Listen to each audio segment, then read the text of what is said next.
Hello, my dear students. You're welcome in this YouTube channel. We are studying about the second unit of mental health nursing second, in which personality disorders we already discussed in the previous video. Now we will study about the sexual disorders.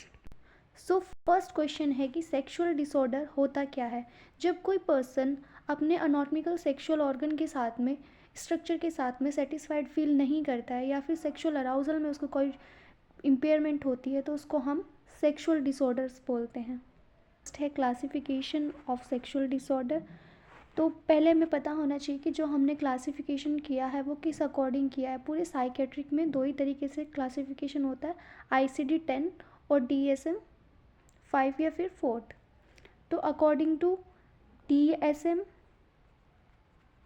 And ICD-10, first gender identity disorder, second psychological and behavioral disorder associated with sexual development and maturation, disorder of sexual preference which we called paraphilias also, and fourth one is sexual dysfunction, gender identity disorder। तो इसमें क्या होता है, in this the sense of masculinity और femininity is disturbed. मतलब जो person है उसकी मस्कुलिनिटी या फिर फेमिनिटी जो होती है वो डिस्टर्ब हो जाती है, जिसमें हमारा इंक्लूड होता है transsexualism, gender identity disorder, dual role transvestism, and fourth one is intersexuality. कोई पर्सन अपने अनॉटमिकल सेक्स के साथ में सेटिस्फाइड नहीं होता, डिस्कम्फर्ट होता है और वो उसको इनअप्रोप्रिएट फील करता है और उसकी डिज़ायर्ड होती है कि वो अपनी जो सेक्सुअल ऑर्गन है, एनाटॉमिकल स्ट्रक्चर है, उसको चेंज कर ले इनटू द अपोजिट सेक्स, और जो कैरेक्टरिस्टिक्स है वो भी अडॉप्ट करे वो दूसरे सेक्स की। तो उसको हम क्या बोलते हैं, ट्रांससेक्सुअलिज्म।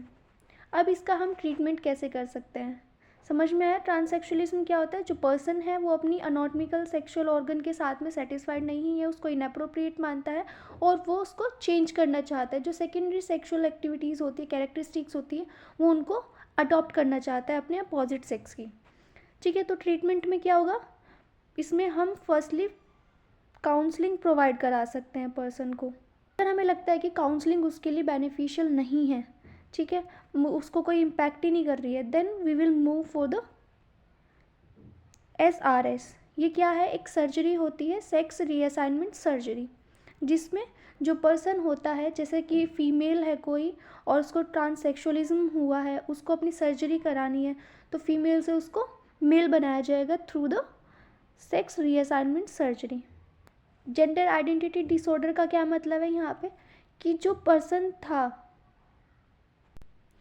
उसमें वो सेम सिम्टम्स अपीयर हो रहे हैं जो कि ट्रांससेक्सुअलिज्म में अपीयर हो रहे थे, बट यहाँ पे मेन चीज़ क्या है कि जो ये सिम्टम्स है ये कहाँ पे अपीयर हो रहे हैं, अर्ली एज में ऑनसेट हो रहा है इन सब का।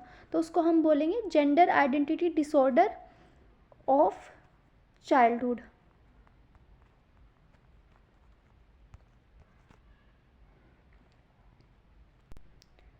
नेक्स्ट है हमारे पास डुअल रोल ट्रांसवेस्टिज्म।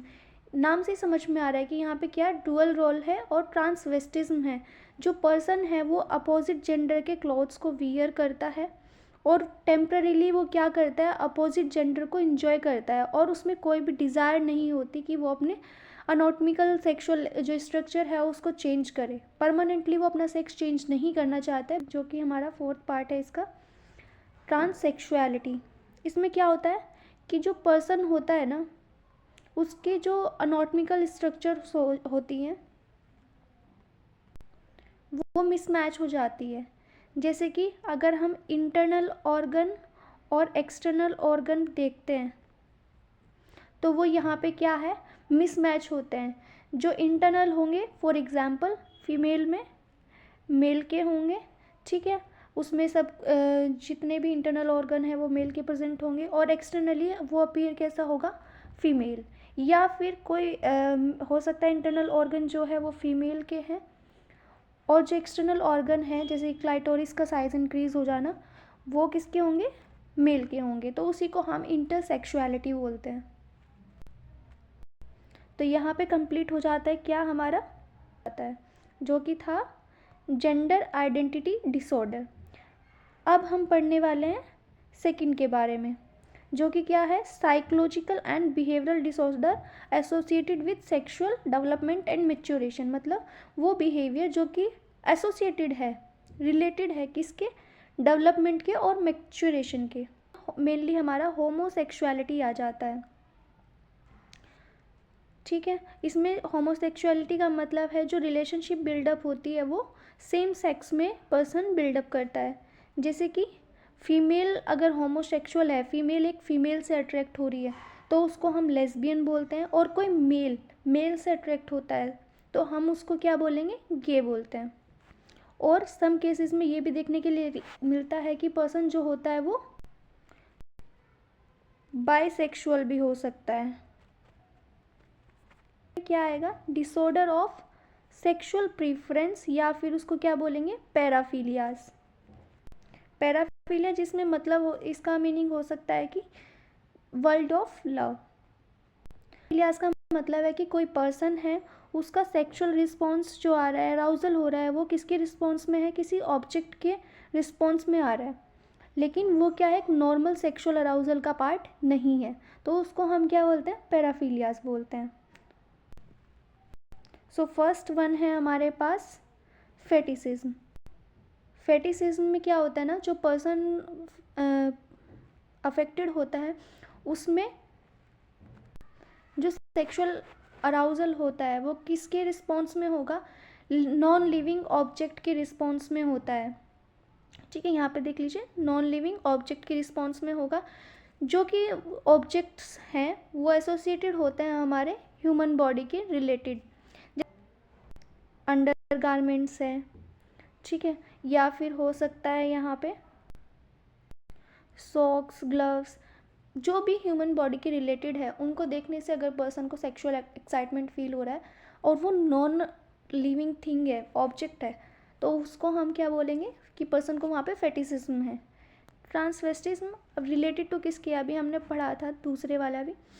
यहाँ पे क्या है ना, जो पर्सन है उसको सेक्सुअल अराउजल तब फील होता है जब वो अपोजिट सेक्स के क्या है, क्लॉथ्स को वियर करता है। जैसे कि कुछ लोगों को तुमने देखा होगा कि उनको फीमेल्स के कपड़े पहनना ज़्यादा पसंद आता है, तभी उनको सेक्सुअल एक्साइटमेंट होता है वहाँ पे, तो इसको क्या बोलेंगे, ट्रांसवेस्टिज्म। नेक्स्ट है सेक्सुअल सैडिज्म। इसमें जो पर्सन होता है उसको सेक्सुअल अराउजल तब फील होता है जब वो अपने पार्टनर को ह्यूमिलिएट करता है फिजिकली या फिर साइकोलॉजिकली, तो हम बोलते हैं सेक्सुअल सैडिज्म। देन इसी के सिमिलर है हमारा क्या, सेक्सुअल मिजोचिज्म। इसमें जो पर्सन होता है सेम फिजिकली और साइकोलॉजिकली ह्यूमिलिएशन होता है इसमें भी, लेकिन यहाँ पे क्या है कि जो उसका पार्टनर है वो उसको ह्यूमिलिएट करे तब उसको अराउजल फील होगा। सेक्सुअल सैडिज्म में क्या था, यहाँ पे ध्यान देने का थोड़ा ज़रूरत है क्योंकि थोड़ा सा डिफरेंस है बस इन दोनों में। सेक्सुअल सैडिज्म में जो पर्सन है, पार्टनर है, वो अपने पार्टनर को, सेक्सुअल सैडिज्म में क्या है कि जो पार्टनर है उसको ह्यूमिलिएट कर रहा है तब उसको अराउजल फील हो रहा है। अगर कोई पर्सन अफेक्टेड है तो वो अपने पार्टनर को यहाँ पे साइकोलॉजिकली या फिजिकली ह्यूमिलिएशन करेगा।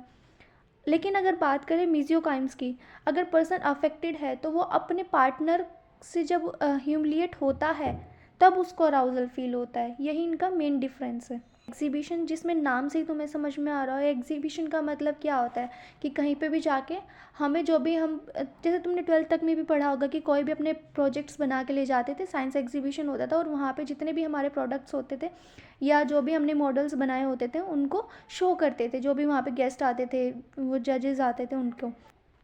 तो एग्जीबिशनिज्म में क्या होगा, जो पर्सन है वो अपने जेनाइटल्स को शो करता है किसी अनसस्पेक्टेड स्ट्रेंजर्स को, जिसको वो नहीं जानता है, और उसी की वजह से उसको क्या है, वहाँ पे सेक्सुअल अराउजल फील होता है। इसको बोलते हैं एग्जीबिशनिज्म। वॉयूरिज्म, इसमें क्या होता है, जो पर्सन है ना उसको टेंडेंसी होती है, डिज़ायर होती है कि वो किसी जो कि अनसस्पेक्टिंग पर्सन है उसको ऑब्जर्व करे नेक्ट, ठीक है, या तो फिर वो किसी सेक्सुअल एक्टिविटी में इन्वॉल्व हो, या फिर जस्ट सिंपली क्या है, वहाँ पे उसको डिज़ायर होती है कि किसी पर्सन को, अनसस्पेक्टिंग पर्सन को, जो कि स्ट्रेंजर है, उसको नेगेटिव वो देखे। इसमें मेनली इंक्लूड हो सकता है हमारा जो पोर्नोग्राफिक मटेरियल होता है, क्योंकि फ्रोटीयूरिज्म में जो पर्सन होता है ना, वो कंटिन्यूसली और रिपीटेटिवली ऐसी एक्टिविटीज़ में इन्वॉल्व होता है, जैसे कि किसी को टच करना, रब करना, ठीक है, उसके प्राइवेट्स पार्ट को हो सकते हैं। लेकिन वो सब क्या है, किसी अनसस्पेक्टिंग पर्सन को कर रहा है, और वहाँ पे जिस पर्सन को कर रहा है उसका वहाँ पे कंसेंट भी नहीं है, विदाउट एनी कंसेंट वो ऐसा करता है। जैसे कि तुम मोस्ट कॉमनली देख सकते हो कि भीड़ में ये सब चीज़ें बहुत ज़्यादा देखने के लिए मिलती हैं। नेक्स्ट है पीडोफीलिया।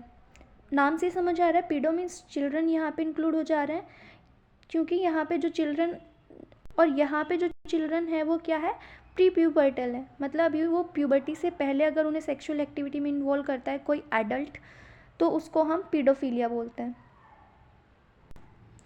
नेक्स्ट है जूफीलिया। इस एनिमल्स के साथ में क्या है, सेक्सुअल एक्टिविटीज़ में इन्वॉल्व होते हैं, जो कि मोस्ट कॉमनली केसेस आते ही रहते हैं, कि जैसे कि कभी मॉन्स्टर एक लिजार्ड थी, उसका रेप किया है, कभी आ जाता है कि किसी भी गॉड के साथ में किया है, तो उसको हम जूफीलिया बोलते हैं। नेक्स्ट है हमारे पास अदर फीलियाज। अदर फीलियाज में क्या होगा कि जो पर्सन का अराउजल है, एक्साइटमेंट है, वो किसकी वजह से हो रहा है, जब वो किसी पर्सन के यूरिन, फीसिस और इनेमाज को देख लेता है, तो उसको हम अदर फीलियाज में इंक्लूड कर लेते हैं।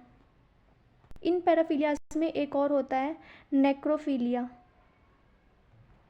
इसमें क्या होता है ना, जो पर्सन होता है वो डेड बॉडी के साथ में सेक्सुअल एक्टिविटी में इन्वॉल्व होता है, उसको हम नेक्रोफीलिया कहते हैं। अब इसका ट्रीटमेंट क्या कर सकते हैं, इसके लिए हम क्या प्रीफर कर सकते हैं कि बिहेवियरल थेरेपी, पेशेंट का जो बिहेवियर है ना उसको चेंज कर सकते हैं। नेक्स्ट है साइको एनालिसिस। साइको एनालिसिस का मतलब क्या है कि जो पर्सन है, एनालाइज करेंगे कि क्या उसका साइकिक है, क्या थॉट प्रोसेस है उस चीज़ को, एक्टिविटी को परफॉर्म करने में, उसको अंडरस्टैंड करने के लिए हम यहाँ पे क्या कर सकते हैं, साइको एनालिसिस कर सकते हैं। और कुछ ड्रग्स भी दे सकते हैं, जैसे कि एंटी साइकोटिक। सेक्सुअल डिसफंक्शन, इसमें क्या होता है ना, जो पर्सन है, सेक्सुअल डिसफंक्शंस में मेनली क्या होता है, जो सेक्सुअल साइकिल होती है उसमें डिस्टर्बेंस आ जाती है, ठीक है। और यहाँ पे क्या है, कोई ऑर्गेनिक कॉज भी नहीं है। फर्स्ट, फ्रिजिडिटी। इसमें क्या है, absence of desire for sexual activity. जो पर्सन है उसको डिज़ायर्ड ही नहीं होगी सेक्सुअल एक्टिविटीज़ के लिए, कोई अराउजल फील नहीं होता है उसको। नेक्स्ट है हमारे पास इम्पोर्टेंस। इम्पोर्टेंस में क्या है, inability to have penile erection till the completion of satisfactory sexual activity. जो पर्सन है उसने इंटरकॉर्स किया, सेटिस्फैक्ट्री था, बट स्टिल जो उसका पिनाइल इरेक्शन है वो नहीं हुआ, तो उसको क्या बोलते हैं, इम्पोर्टेंस। देन थर्ड वन है हमारे पास प्रीमेच्योर इजैकुलेशन। नाम से समझ में आ रहा है कि अब क्या है, यहाँ पे जो पर्सन है उसका इंटरकॉर्स सेटिस्फैक्ट्री लेवल तक हो गया है, सॉरी हुआ ही नहीं है, लेकिन उसके ही पहले उसको क्या है, इजैकुलेशन हो जाता है, तो उसको हम क्या बोलेंगे, premature ejaculation. Next and non organic vaginismus. जो वेजाइना है उसका 1/3 पार्ट जो होगा वो स्पाज्म हो जाएगा, उसमें मसल्स जो है बहुत ही ज़्यादा कॉन्स्ट्रिक्ट हो जाएगी, जिसकी वजह से जो इंटरकॉर्स है वो प्रॉपरली नहीं हो पाएगा। नेक्स्ट है नॉन ऑर्गेनिक डिस्पेरियूनिया। इसमें क्या है कि जब पर्सन इंटरकॉर्स करता है तो उसको अपने जो जेनाइटल्स हैं उनमें पेन फील होता है। इसमें मेल भी हो सकता है और फीमेल भी हो सकता है। तो इसी के साथ हमारे चारों टाइप्स जो है, क्लासिफिकेशन है, वो कंप्लीट हो जाता है, जिसमें कि हमने फर्स्ट पढ़ा है, समराइज़ कर लेते हैं एक बार, जेंडर आइडेंटिटी डिसऑर्डर, जिसमें ट्रांससेक्सुअलिटी आ जाती है कि पर्सन अपने जेंडर को आइडेंटिफाई नहीं कर पा रहा है, या फिर डुअल रोल आ जाता है, ट्रांसवेस्टिज्म आ जाता है, इंटरसेक्सुअलिटी आ जाता है। थर्ड वन है हमारे पास कि जो साइकोलॉजिकल और बिहेवियरल डिसऑर्डर अपीयर हो रहे हैं related to development and maturation. तो इसमें कौन से होंगे, होमोसेक्सुअलिटी आ जाती है, जिसमें हमने पढ़ा है lesbian, gay and homosexual. Then third one है हमारे पास डिसऑर्डर ऑफ सेक्सुअल प्रीफरेंस या फिर पैराफीलियाज। इसमें क्या होगा, कुछ यहाँ पे एबनॉर्मेलिटी आ रही थी सेक्सुअल अराउजल में, जो कि पर्सन को अराउजल फील होता है नॉन लिविंग ऑब्जेक्ट्स के साथ में, जिसमें फ्रेटिसिज्म पड़ा है, फ्रेट्यूरिज्म पड़ा है, वॉयूरिज्म, एग्जीबिशनिज्म, ये सब क्या होते हैं, पैराफीलियास होते हैं। नेक्स्ट फोर्थ वन था हमारे पास सेक्सुअल डिसफंक्शन, मतलब जो सेक्सुअल एक्टिविटी में या फिर सेक्सुअल साइकिल में अगर कोई प्रॉब्लम आ रही है तो उसको हम सेक्सुअल डिसफंक्शंस बोलते हैं, जैसे कि फ्रिजिडिटी, कि पर्सन को कोई सेक्सुअल डिज़ायर ही फील ना होना, ठीक है। और क्या था, importance, satisfactory sexual activity perform करने के बाद भी उसको पिनाइल इरेक्शन नहीं होता है। प्री मैच्योर इजैकुलेशन, जिसमें सेटिस्फैक्ट्री सेक्सुअल एक्टिविटी अभी परफॉर्म ही नहीं हुई है, उसके पहले ही उसको क्या है, इजैकुलेशन हो चुका है, उसको वो आ सकता है।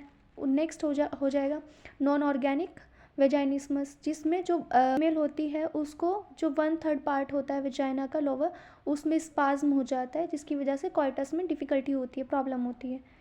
द सेक्सुअल डिसऑर्डर का आई थिंक वो हम बहुत अच्छे से पढ़ चुके हैं और आप सभी को क्लियर भी होगा।